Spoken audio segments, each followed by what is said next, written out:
Hi, I'm Alex Archbold. I've been buying and selling antiques since I was a kid. Over the years, generations of our family have gotten involved in the business, and I'll search just about anywhere I can to find hidden treasures both big and small. I never know what I'll turn up next. It's about exploring new places, seeing new sights, and having fun. And even though sometimes I get over my head, we try and make things a little better along the way. This is Curiosity Inc. Hey guys, and welcome to today's episode. I got an email, which I sometimes do, an invitation to come by and visit a gentleman who was wanting to sell off some of his childhood stuff. Said that his kid wasn't all interested in it and it was time for it to go. So I went there. It looked to be a few interesting things, like some old toys and stuff, kind of for my generation, like that late 70s, 80s kind of stuff, and some a little bit newer. But I loaded everything up in the car, and I don't really even know exactly what I got because it's all, sometimes you don't really have the time to go and dig through boxes in somebody's house. But I bought everything, and we're going to do an unboxing together. We're going to go through it. Hopefully we'll find a few gems in there. So let's get back to the house, unpack everything, and do a little unboxing episode. Hope you enjoy. Okay, well, time to unload. We have some hockey cards. This one says stay out on it. Maybe we'll find some more special things in there, find out.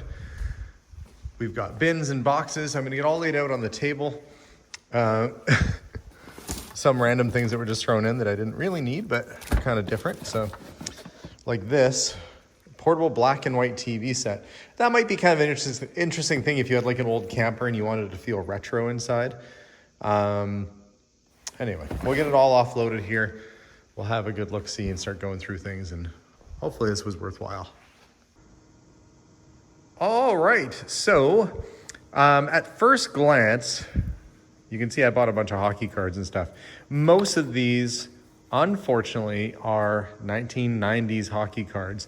And for the most part, because they way overproduce this stuff, this is at a time, I always have a thing that if they tell you it's collectible, it's probably not. That's what it was like in the 90s. Everything was a collector's item and nothing ended up being that way. Most of these cards, for the most part, are interesting, but not really worth a whole pile because they made way too many of them. So I'm hoping that as I go through here, that there might be some that are a little bit older.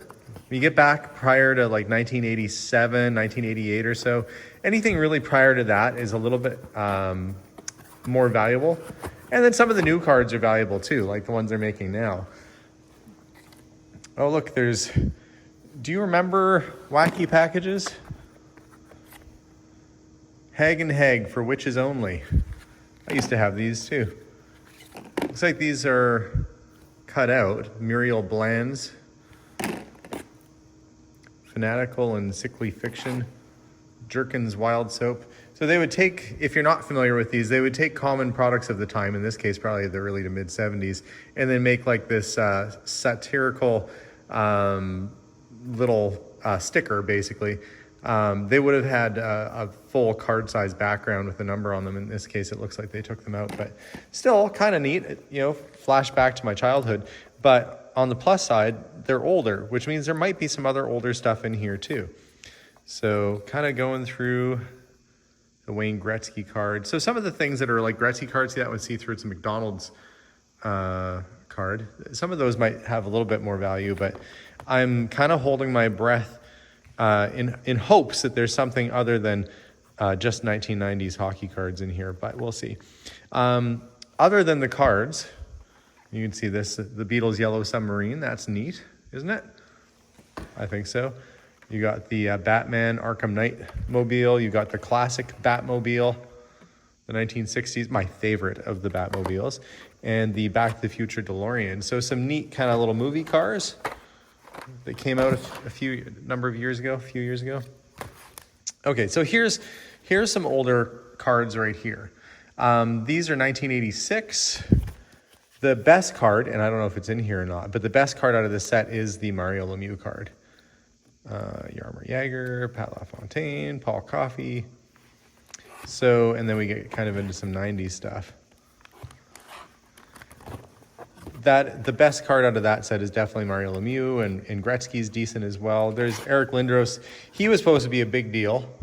And that card, when that came out, was very desirable in like 1991. Spider-Man cards. McFarlane Spider-Man era cards. Those are kind of neat. Holographic sort of metallic cards. So not a whole pile of old stuff in there. There's another Lindros rookie.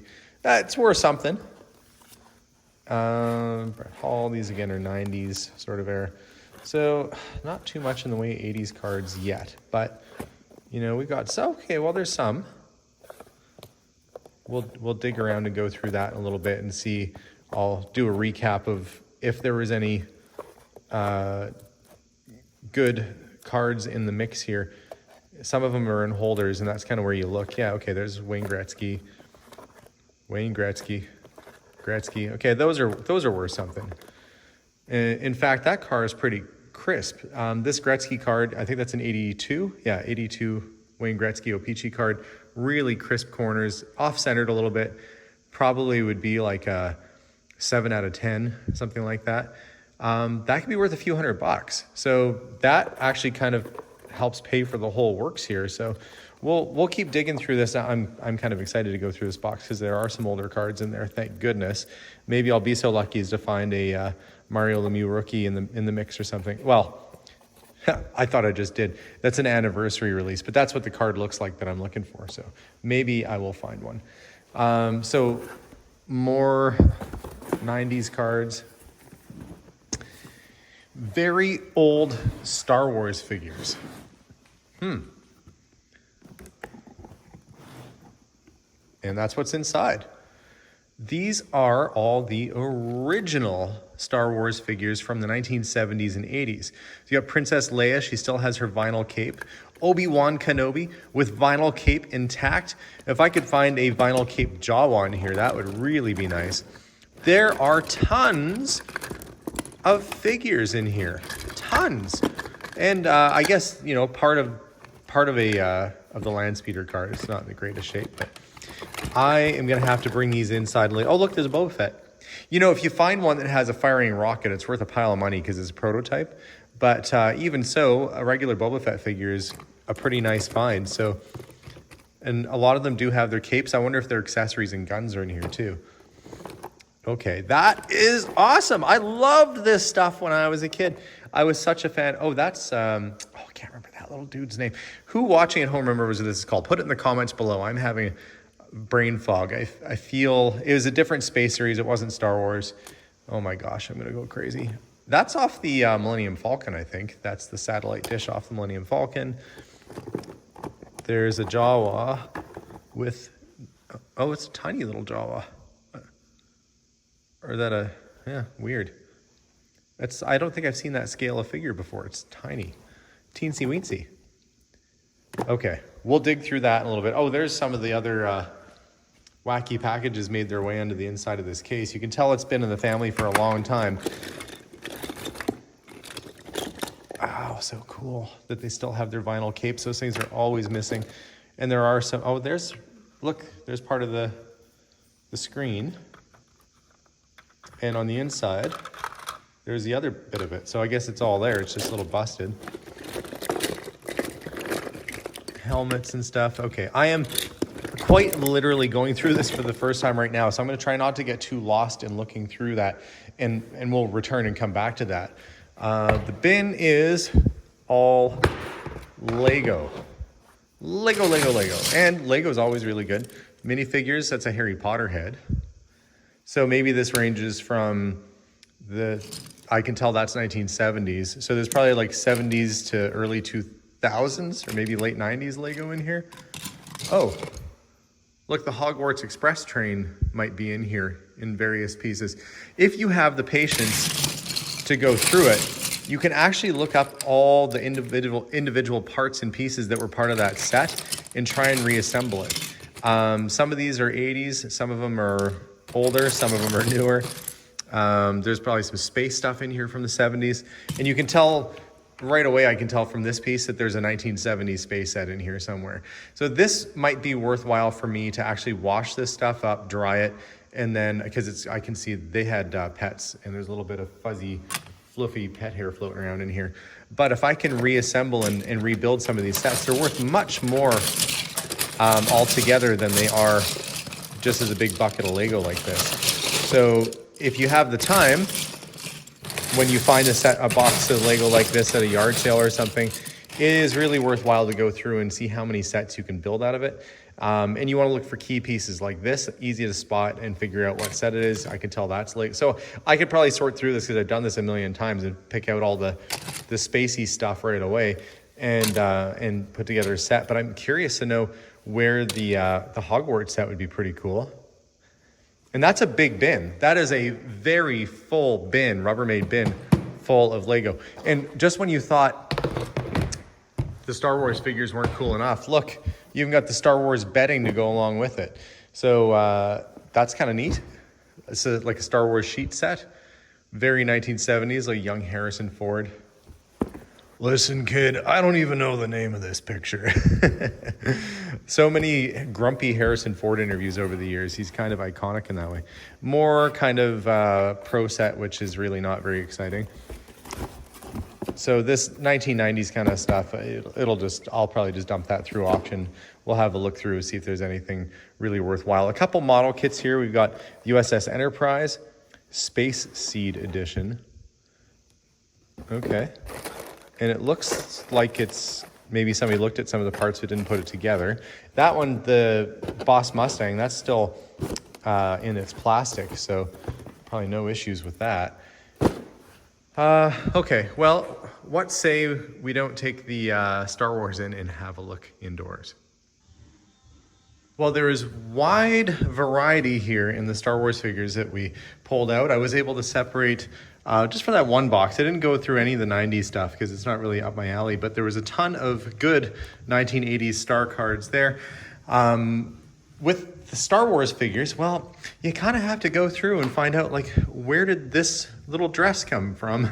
Where did these little parts go? And reattach all the pieces, like this little bald dude here, or follically disinclined.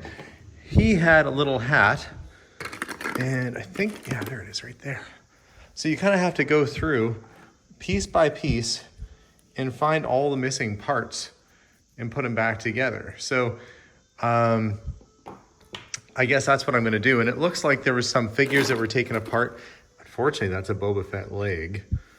And there's another, there's probably almost all the parts in here to build him up. It looks like for some reason there's a Boba Fett arm attached to the snowtrooper body. I'm going to see just how many other figures are in here that might be able to be reassembled. Oh, look, there's his head. Poor guy. I guess maybe that's after the pit got him. The giant worm got him. Oh, look, there's a Yoda, complete with his snake and cane and the whole thing. That's a nice little find. So busy I will be sorting through the junk at the bottom here and hoping to figure out what gun goes with what character. It's a tedious proposition, but it's worthwhile because it certainly increases the value of the figure to have all the stuff with it too. So I'm going to be sitting down doing this for the next little while. Okay, I went and dug out all the little tiny guns from the bottom, and I'll be darned if they don't look like a lot of them are there. What you have to do now is kind of go through, look at pictures online, which is what I'm doing, and then you find a picture of this particular gun. You see that it matches the, I think that's a Death Star dude. Anyway, that's his gun. And same with Chewbacca. He had a very special type of gun that wrapped around his arm. I had two Chewbaccas, two guns. So I'm going to keep going, keep bagging them up one by one here. And eventually I'll have them all organized and sorted with hopefully most of their weapons. It's a tedious job, but frankly, I don't mind. It makes me feel like a kid again. As I'm getting things sorted and bagged up in inventory to figure out what I have, R5D4, R2D2, of course, I realize that there's a variant. It's the mail-away R2D2 with the pop-up periscope, which adds quite a bit of value to the figure, which, could be like a $15 figure, turns into a $100 figure if it has that pop-up periscope, which this does. So I'm gonna have to be careful when I look through them because there's a few hidden gems here that are a little less common. So keep that one aside. I'll keep my figures that are complete with all their little guns that I'm finding here, in their bags. So far, so good. Been able to find a gun for every figure, and I'm feeling confident. Bing! That's my confident thumbs up. So after what was hours of sorting all this stuff, I found almost every Star Wars figure that they ever made in the 70s and 80s. And not only that, they all had their little guns, their accessories. I even found Squidhead's skirt was missing, found that in the bottom. There was an Ugnaught missing his apron, found that. There was a C-3PO with removable limbs, found all the limbs and his little backpack. It's actually a really decent lot. Now there was a couple in there that had been played with, and a couple that had mustaches drawn on them. I'm looking for them right now. But that aside, really happy with this lot today. It was over 80, I think something like 89 original Star Wars figures, all complete, and some accessories and stuff too. Plus I've got all the sports cards to go through. So a pretty good day, pretty good haul. I've got to get everything down to the auction, which is where I generally sell my stuff at. So that's going to be a whole other situation, but I had a lot of fun today. So thanks very much for watching today's video. Thank you to the gentleman who sold me your childhood toys. I had a lot of fun sorting through it, and good on you for keeping all the little bits and not getting them vacuumed up in your bedroom floor. So guys, have a wonderful day. We'll see you all soon. And as always, bye for now. Oh, subscribe. You should do that too. Bye guys.